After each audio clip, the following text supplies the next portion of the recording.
Pensemos en esto, una operación policial en Río de Janeiro que termina convirtiéndose en una de las más letales de su historia. El saldo no fue solo una estela de muerte, sino una verdadera tormenta política en Brasil y además una ola de condena internacional. Hoy vamos a desentrañar qué pasó, por qué es tan grave y qué luchas de poder quedaron al descubierto después de esta masacre. Bueno, vamos a meternos de lleno en los hechos. ¿De qué se trató exactamente la Operación Contención? ¿Qué fue lo que pasó en las favelas de Río? A ver, la cifra es brutal. Estamos hablando de más de 132 muertes confirmadas. Para que tengamos una idea de la escala, se desplegaron 2.500 agentes en los complejos de favelas del Alemão y Peña. O sea, no fue algo pequeño.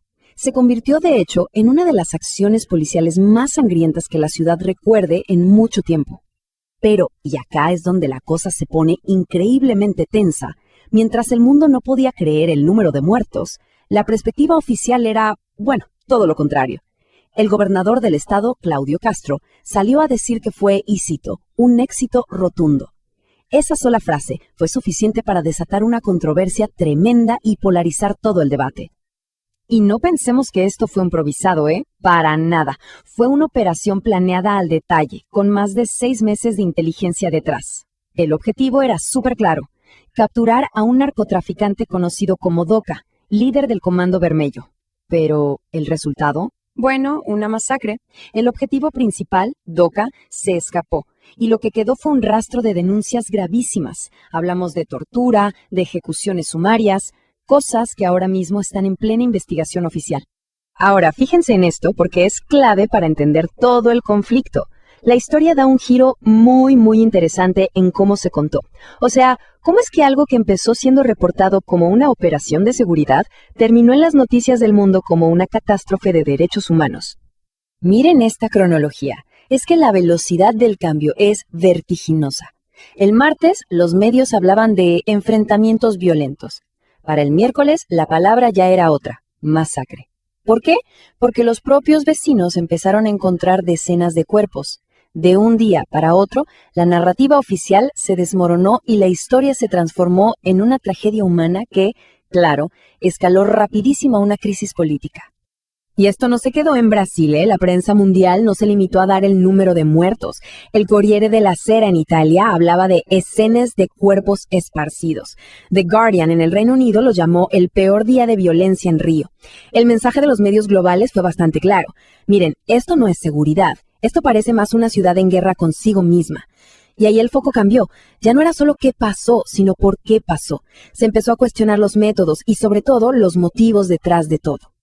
Claro, toda esta controversia en los medios era en realidad solo la punta del iceberg. Debajo de todo eso se estaba librando una batalla política durísima, justo en el corazón de Brasil. Una batalla que, de repente, dejó al descubierto unas fracturas enormes en la estructura del poder. Y es que el contraste no podría ser más grande, de verdad. Define perfectamente la grieta política del país. Por un lado tenemos al gobernador Castro, celebrando el éxito rotundo y defendiendo la mano dura. Por el otro, al presidente Lula, declarándose horrorizado y poniendo sobre la mesa los derechos humanos. Lo que estamos viendo es, ni más ni menos, un choque de trenes. Un choque sobre qué significa la seguridad, quién tiene la autoridad para imponerla y, en el fondo, qué es lo que consideramos justicia. Y ojo, porque acá está el punto que, según los analistas, es clave. Esto no se trata solo de una operación policial. La creación del llamado Consorcio de la Paz, que está liderado por gobernadores alineados con el bolsonarismo, se interpreta como una jugada política muy calculada. Básicamente, un intento de crear una especie de poder paralelo para hacerle frente y desafiar directamente al gobierno federal. Pero, ¿y si vamos todavía más allá? ¿Y si esta pelea interna en Brasil es en realidad solo una pieza en un tablero geopolítico mucho más grande?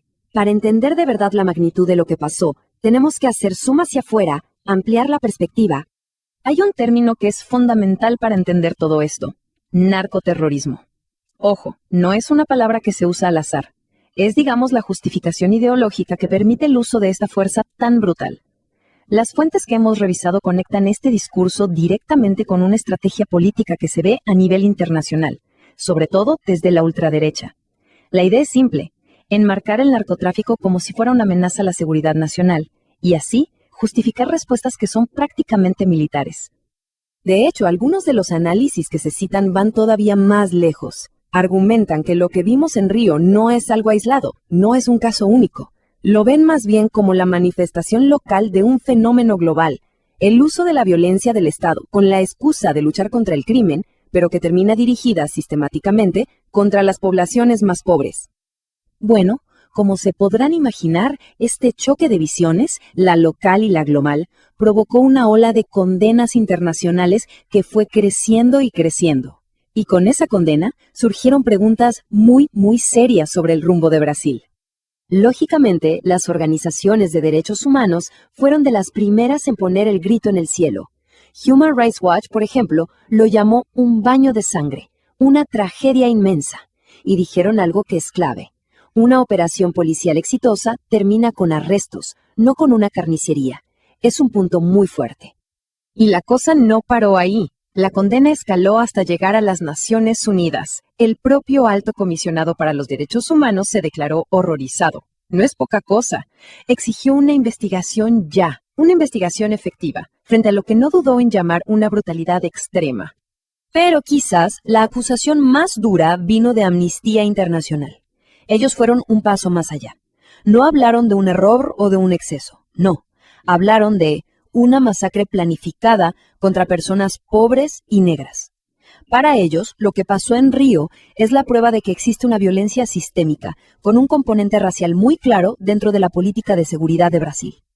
Entonces, al final de todo esto, la pregunta que queda flotando, la que nace en las favelas de Río pero que resuena en todo el mundo, es esta: ¿seguridad a qué costo? ¿Qué precio estamos dispuestos a pagar? Y quizá la pregunta más importante de todas: ¿quiénes son los que siempre terminan pagando ese precio?